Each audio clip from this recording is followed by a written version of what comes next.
বিচিত্র স্বাদ, রবীন্দ্রনাথ ঠাকুর। আমি যখন পাঠশালাতে যাই আমাদের এই বাড়ির গলি দিয়ে, 10টা বেলায় রোজ দেখতে পাই ফেরিওয়ালা যাচ্ছে ফেরি নিয়ে।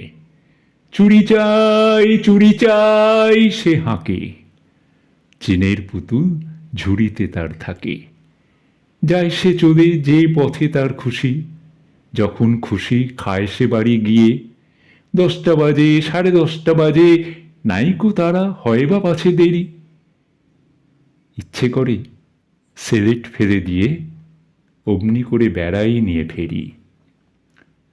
আমি যখন হাতে মেখে কালি ঘরে ফিরি 4:30 বাজে, কোদাল নিয়ে মাটি কোপায় মালি বাবুদের ওই ফুলবাগানের মাঝে।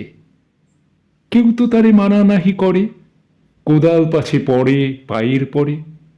গায়ে মাথায় লাগছে কত ধুলো, কেউতে সে বকে না তার কাজে।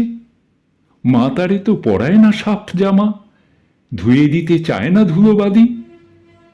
ইচ্ছে করে আমি হতেম যদি বাবুদের ওই ফুলবাগানের মালি। একটু বেশি রাত না হতে হতে মা আমারে ঘুম পাড়াতে চায়।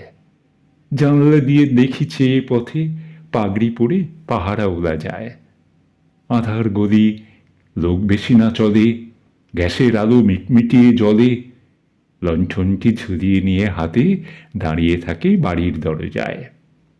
রাত হয়ে যায় 10টা 11টা, কেউ তো কিছু বলে না তার লাগি। ইচ্ছে করে পাহারাওলা হয়ে গলির ধারে আপন মনে জাগি।